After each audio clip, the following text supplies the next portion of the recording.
Здравейте! Ето ни тук с Мишо Йосифов. Специално по молба на студентите от 4-ти курс Поп и джаз. Мишо, здравей! Здравейте, студенти от Поп и джаз. Радвам се да се видим и тук.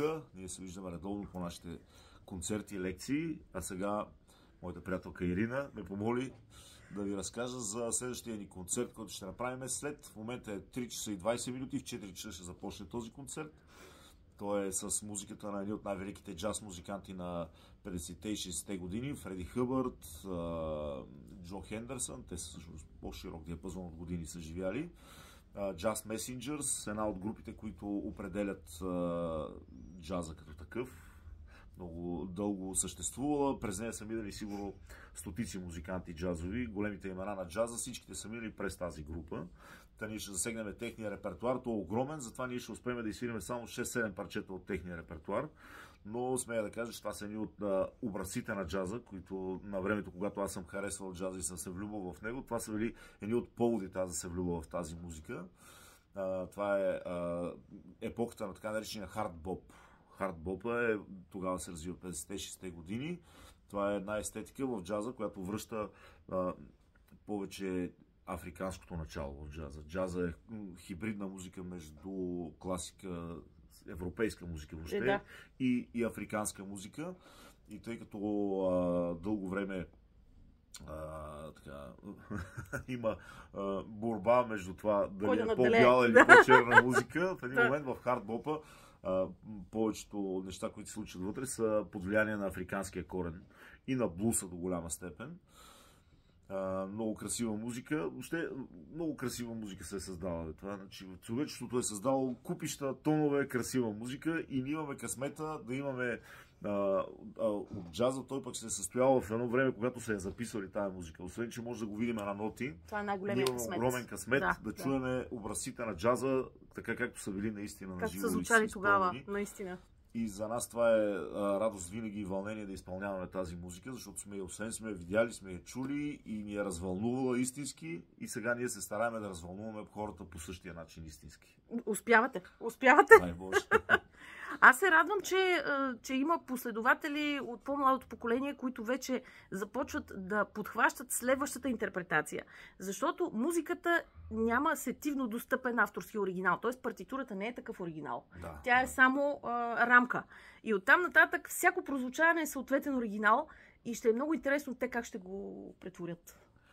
Ами аз смея да кажа, че младото поколение е силно заинтересовано от тази музика. Все повече хора са запалени, все повече хора идват на нашите концерти и виждам, че този интерес всъщност прави това, че нивото на джаз музиката в България се вдига. Моите наблюдения, откакто съм започнал да се занимавам до сега, е, че има развитие, има нови имена, има нови течения, стилове, хората се стараят да обогатяват тая музика, да правят нови неща, авторски неща, техни, записват ги съответно, така че и тях може да чуеме. Това до голяма степен се дължи на вдъхновението на преподавателите, аз това мога да ви кажа. Освен на записите, които все пак са гениални образци, обаче съвсем различно е, когато свирим с живите музиканти, които са наши преподаватели. Аз много добре знам, дали когато съм свирил аз не джаз, защото аз съм класически музикант. Усещам как просто не е толкова, но не смея. За мен това е много такъв друг храм, дето се казва, и аз не смея да не оплескам нещо. В джаза. Да, единствено, когато съм работила с Юлия Ценова, която остави невероятна следа в българския джаз. И от нея знам някои неща, които са тотално различна вселена и аз съм омагьосана от нея, но само отстрани. Нещата, като си вътре, не са толкова страшни. Плюс това, най-интересното от джаза е импровизацията, а пък импровизацията е била почерк и на великите композитори, които знаем. И Бах е бил импровизатор, и Бетовен. Всичките са били импровизатори всъщност. И техната написана музика е като снимка на тяхното творчество, но всъщност те непрестанно са импровизирали и творили, което е също много интересен факт, според мен. Да, там са нямали късмет да има запис. Там няма как. Но според мен и класическите музиканти ще е интересно да се върнат към тези приеми, да употребяват музиката като език за себеизразяване. Най-големите класически музиканти, които са и в джаза, просто са несравними в това отношение, които могат и двете неща. защото не всички могат. И двете неща развиват. Аз мога да кажа, защото аз съм започнал обучението си като класически музикант, че класиката ми е дала страшно много. Това е дисциплина, овладяване на инструмента, виждане на друга музика, която иначе в ежедневието си едва ли човек, бидейки някакъв тинейджър, ще седне да слуша и да види. Така. А всъщност чрез класиката виждаш друга вселена музикална. Но според мен джаза е някакъв такъв много хубав начин на развитие на музиката. Той си е според мен абсолютно логичен. Музиката винаги е търсила нови форми. В това време тази хибридност на джаза, нали, че всъщност поема западноевропейската музика и слага толкова много африкански корени и неща. Това според мен е много интересен вариант на развитие. Оттам нататък пък джаза до ден днешен пази това си свойство да е като такъв, как се казваше сега, избягам и термина, химическото, това, като катализатор. Катализатор, точно така. Как се сетих за тая дума, не знам. Катализатор. Джаза е катализатор на това да се слагат нови неща. Сумати фолклори вече са в джаза забъркани. Да. Общото почти всеки един фолклор има негова смесица с джаз, с някакви джазоподобни стилове. И дори и с класическата музика. Така че музиката, тя си е музика, ние, нали, разделяме в някакви рамки.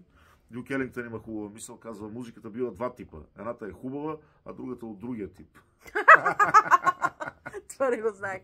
Значи, наистина въпросът талант да съчетаеш толкова различни неща, защото сме чували и друго.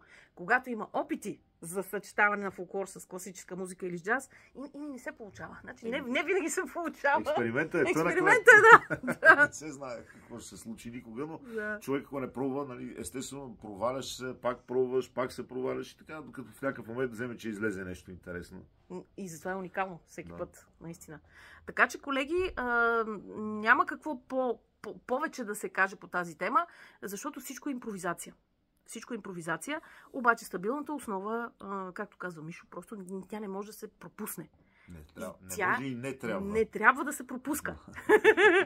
А върху нея вече можете да импровизирате, както се вика, до безкрай. То май няма изчерпване на музикалните теми. Естествено, това е все едно да кажеш, че ще се изчерпаш какво да говориш. Това е език. Ти го употребяваш за себе изразяване. Ти във всеки един момент се чувстваш някакси. Ако решиш да се изразиш, може да кажеш, а може да го изсвириш. Да, а някои могат и двете. Така че, колеги, учете се, продължавайте да импровизирате и непременно прекарвайте през ушите си колкото се може повече джаз. Това е от нас за сега. Довиждане и до скоро. Чао! Чао!